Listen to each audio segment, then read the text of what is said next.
ರಾಜ್ಯ ರಾಜಕಾರಣದಲ್ಲಿ ಬಿಡದಿ ಟೌನ್ಶಿಪ್ ಬೆಂಕಿ ಬೂದಿ ಮುಚ್ಚಿದ ಕೆಂಡದಂತಾಗಿದೆ. ಕಾಂಗ್ರೆಸ್ ಮತ್ತು ಜೆಡಿಎಸ್ ಬಿಜೆಪಿ ನಡುವಿನ ಪೊಲಿಟಿಕಲ್ ವಾರ್ಗೆ ಅಸ್ತ್ರವಾಗಿದ್ದಂಥ ಟೌನ್ಶಿಪ್ ಕಾಳಗ ಸದ್ಯ ಕೈಪಡಿಯಲ್ಲಿ ಕವಲುದಾರಿ ಸೃಷ್ಟಿ ಮಾಡಿದೆ ಎನ್ನಲಾಗ್ತಾ ಇದೆ. ಈ ಕುರಿತ ಒಂದು ಸ್ಪೆಷಲ್ ರಿಪೋರ್ಟ್ ಇಲ್ಲಿದೆ ನೋಡಿ.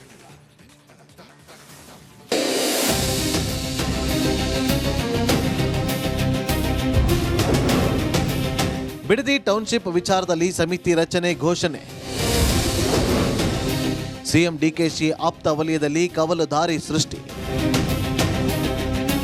ಬಿಡದಿ ಟೌನ್ಶಿಪ್ ಯೋಜನೆ ವಿಚಾರದಲ್ಲಿ ಸರ್ಕಾರ ಅಧಿಸೂಚನೆ ಹೊರಡಿಸುತ್ತಿದ್ದಂತೆ ರಾಜಕೀಯ ಹೈಡ್ರಾಮಾ ಶುರುವಾಯಿತು. ಕೇಂದ್ರ ಸಚಿವ ಹಾಗೂ ಜೆಡಿಎಸ್ ರಾಜ್ಯಾಧ್ಯಕ್ಷ ಎಚ್.ಡಿ. ಕುಮಾರಸ್ವಾಮಿ ರಂಗ ಪ್ರವೇಶದ ಮೂಲಕ ಟೌನ್ಶಿಪ್ ಯುದ್ಧದ ಗತಿಯೇ ಬದಲಾಯಿತು. ಸಿಎಂ ಡಿಕೆ ಶಿವಕುಮಾರ್ ವರ್ಸಸ್ ಕೇಂದ್ರ ಸಚಿವ ಎಚ್.ಡಿ. ಕುಮಾರಸ್ವಾಮಿ ಟಾಕ್ವಾರ್, ಕಾಂಗ್ರೆಸ್ ಸರ್ಕಾರ ವರ್ಸಸ್ ಜೆಡಿಎಸ್ ಬಿಜೆಪಿ ವಾರ್ ಆಗಿ ಬದಲಾಯಿತು. ಸೇಮ್ ಟೈಮ್ ಕಾಂಗ್ರೆಸ್ನಲ್ಲೂ ಕೆಲ ಸಚಿವರ ಅಪಸ್ವರ ಕೇಳಿಬಂತು. ಅಲ್ಲದೆ ದೋಸ್ತಿ ಪಡೆ ಪಾದಯಾತ್ರೆ ಕಹಳೆ ಮೊಳಗಿಸಿದೆ. ಟೌನ್ಶಿಪ್ ಪರ ವಿರೋಧದ ಚರ್ಚೆ ನಡುವೆ ಪ್ರತಿಪಕ್ಷಗಳು ಪಾದಯಾತ್ರೆ ನಡೆಸುವ ಘೋಷಣೆ ಮಾಡಿದೆ. ಸರ್ಕಾರದ ವಿರುದ್ಧ ಅಭಿಪ್ರಾಯ ಮೂಡುತ್ತಿದ್ದಂತೆ ಮುಖ್ಯಮಂತ್ರಿ ಡಿಕೆ ಶಿವಕುಮಾರ್ ಅವರ ಆಪ್ತ ವಲಯದಲ್ಲೂ ಭಿನ್ನ ನಿಲುವುಗಳು ಕೇಳಿಬಂದಿವೆ ಎನ್ನಲಾಗಿದೆ. ಟೌನ್ಶಿಪ್ ಯೋಜನೆ ವಿಚಾರದಲ್ಲಿ ಮಾಗಡಿ ಶಾಸಕ ಬಾಲಕೃಷ್ಣ ಹೆಚ್ಚಿನ ಆಸಕ್ತಿ ಹೊಂದಿದ್ದಾರೆ ಎನ್ನಲಾಗಿದೆ. ಅದಕ್ಕಾಗಿ ಯೋಜನೆ ಪರವಾಗಿ ಹಾಗೂ ಸಿಎಂ ಡಿಕೆ ಶಿವಕುಮಾರ್ ಪರವಾಗಿ ಫ್ರಂಟ್ ಲೈನ್ನಲ್ಲಿ ನಿಂತು ಧ್ವನಿ ಎತ್ತಿದ್ದಾರೆ ಎನ್ನಲಾಗಿದೆ. ನನ್ನ ಮತ ಕ್ಷೇತ್ರವಾಗಿರುವ ಕಾರಣಕ್ಕೆ ನಾನು ಮಾತಾಡ್ತೀನಿ ಅಂತ ಮಾಗಡಿ ಶಾಸಕ ಬಾಲಕೃಷ್ಣ ಹೇಳಿದ್ದಾರೆ. ಅದು ನಮಗೂ ಹೇಳಿರ್ಬೋದು, ನಾವಿಲ್ಲ ಅಂತ ಹೇಳಲ್ಲ, ನಮ್ಮನ್ನು ಕೂಡ ಅವರು ಟೀಕೆ ಮಾಡಿದ್ದಾರೆ. ಆದರೆ ನಿಮಗೂ ಯೋಗ್ಯತೆ ಇಲ್ಲ, ನೀವ್ಯಾಕೆ ಬರ್ತೀರಾ ಇಲ್ಲಿ ಹೋರಾಟಕ್ಕೆ ಅಂತಕ್ಕಂಥ ಮಾತನ್ನು ಹೇಳಿದ್ದಾರೆ. ಮಾಜಿ ಮುಖ್ಯಮಂತ್ರಿ ಕುಮಾರಸ್ವಾಮಿ ಅವ್ರಿಗೆ ಹೇಳವ್ರೆ, ಯಡಿಯೂರಪ್ಪನವ್ರಿಗೂ ಹೇಳವ್ರೆ. ಯಡಿಯೂರಪ್ಪನವರು ಆಮೇಲೆ 2ನೇ ಬಾರಿ ಜಾಗತಿಕ ಟೆಂಡರ್ ಕರೀತಾರೆ. ಆಮೇಲೆ ಅವ್ರದ್ದು ಖೋಖೋ ಆಟ ಶುರು ಆಯ್ತದೆ.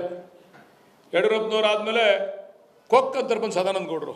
ಯಡಿಯೂರಪ್ಪನವ್ರು ಹೋದ್ರೆ ಕೇಳಿಕೆ ಅವ್ರು ಬಂದು ಕೂತ್ಕೊಂಡು ಸದಾನಂದ ಗೌಡರು ಅವ್ರು ಹೇಳಿದ್ರು, ಇದು 5 ಟೌನ್ಶಿಪ್ ಮಾಡೋಕ್ಕಾಗಲ್ಲ, ಇದನ್ನು 1 ಮಾತ್ರ ನಾವು ಪೈಲಟ್ ಪ್ರಾಜೆಕ್ಟ್ ಆಗಿ ಮಾಡ್ತೀವಿ, 4 ಸದ್ಯಕ್ಕೆ ರೆಡ್ ಝೋನಿಂದ ಮುಕ್ತಿ ಮಾಡ್ತೀವಿ. ಸದಾನಂದ ಗೌಡರು ಮಾತಿದ್ದು, ಸದಾನಂದ ಗೌಡರು ಮಾಡಿರ್ತಕ್ಕಂಥ ಆದೇಶ ಇದು ಕೊಡ್ತೀವಿ ನಿಮಗೆ. ಸದಾನಂದ ಗೌಡರು ಮುಖ್ಯಮಂತ್ರಿಗಳಾಗಿ ಮಾಡಿರ್ತಕ್ಕಂಥ ಆದೇಶ. ಬಿಡದಿ ಟೌನ್ಶಿಪ್ ನನ್ನ ಮತಕ್ಷೇತ್ರದಲ್ಲಿ ಆಗ್ತಾ ಇದೆ. ಮೊದಲಿಂದಲೂ ಯೋಜನೆ ಬಗ್ಗೆ ನನಗೆ ಗೊತ್ತಿದೆ ಅಂತ ಸಮರ್ಥನೆ ಮಾಡಿಕೊಂಡಿದ್ದಾರೆ. ಆದರೆ ಹಳೆ ಮೈಸೂರು ಭಾಗದಲ್ಲಿ ಡಿಕೆ ಶಿವಕುಮಾರ್ ವಿರುದ್ಧ ಜನಾಭಿಪ್ರಾಯ ರೂಪುಗೊಳ್ಳಬಹುದು. ಇದು ಸರ್ಕಾರ ಇಮೇಜ್ಗೂ ಧಕ್ಕೆ ಆಗಬಹುದು. ಹಾಗಾಗಿ ವಿಷಯ ತಣ್ಣಗೆ ಆಗುವವರೆಗೂ ಯೋಜನೆ ವಿಚಾರಕ್ಕೆ ಬ್ರೇಕ್ ಹಾಕುವುದು ಒಳ್ಳೆಯದು ಅನ್ನುವ ಅಭಿಪ್ರಾಯ ಸಿಎಂ ಡಿಕೆ ಶಿವಕುಮಾರ್ ಮತ್ತೊಂದು ಆಪ್ತ ವಲಯದ ಅಭಿಪ್ರಾಯವಿದೆ ಅಂತ ಗುಸುಗುಸು ಟಾಕ್ ನಡೀತಾ ಇದೆ.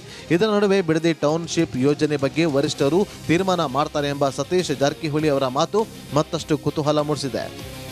ಅದ್ರ ಬಗ್ಗೆ ನಮ್ಮದು ಹೇಳಿದ್ದೀವಿ, ಸುಮಾರು ತಿಂಗಳಿಂದ ಹೇಳಿದ್ದೀವಿ, ಮತ್ತೆ ಪದೇ ಹೇಳೋದೇನು ಅವಶ್ಯಕತೆ ಇಲ್ಲ. ನೋಡೋಣ, ಅದಕ್ಕೆ ನಮ್ಮ ವರಿಷ್ಠರು ಇದ್ದಾರೆ, ಸೀನಿಯರ್ ಇದ್ದಾರೆ, ಅವರೆಲ್ಲ ಅದನ್ನು ನೋಡ್ಕೊಳ್ತಾರೆ. ನಾವೇನು ಅದ್ರ ಬಗ್ಗೆ ಹೇಳಿದಿಲ್ಲ. ಈಗಾಗಲೇ ನಮ್ಮ ಅಭಿಪ್ರಾಯ ಹೇಳಿದ್ದೀವಿ. ಇಲ್ಲ ಹಂಗೆ ಮಾತಾಡಿದ್ರೆ ಅದು ಪರವಾಗಿದ್ದಾರೆ ಅಂತ ಏನಿಲ್ಲ, ಹಂಗೇನು ಆ ಥರ ಏನು ಬರೋಲ್ಲ. ಅದೆಲ್ಲ ಆದರೂ ಕೂಡ ಅದಕ್ಕೆ ಇದ್ದಾರೆ, ಹಿರಿಯರಿದ್ದಾರೆ, ಅವ್ರ ಮಟ್ಟದಲ್ಲಿ ಡಿಸಿಷನ್ ತೊಗೊಳ್ತಾರೆ. ಅದು ಒಟ್ಟಾರೆಯಾಗಿ ರಾಜಕೀಯ ವಲಯದಲ್ಲಿ ಸಂಘರ್ಷಕ್ಕೆ ಕಾರಣವಾಗಿದ್ದ ಬಿಡದಿ ಟೌನ್ಶಿಪ್ ವಿಷಯದಲ್ಲಿ ಸಮಿತಿ ರಚನೆ ಮಾಡುವ ಘೋಷಣೆ ಮಾಡಿ ಸರ್ಕಾರ ಸೈಲೆಂಟ್ ಆಗಿದೆ. ಆದರೆ ಸಿಎಂ ಡಿಕೆ ಶಿವಕುಮಾರ್ ಅವರ ಆಪ್ತ ವಲಯದಲ್ಲೂ ಕವಲುದಾರಿ ಸೃಷ್ಟಿ ಮಾಡಿದ ಟೌನ್ಶಿಪ್ ಕಾಳಗ ಒಮ್ಮತಕ್ಕೆ ಬರುತ್ತಾ ಅಥವಾ ಮುಂದುವರಿಯುತ್ತಾ ಅನ್ನುವ ಕುತೂಹಲ ಮೂಡಿದೆ.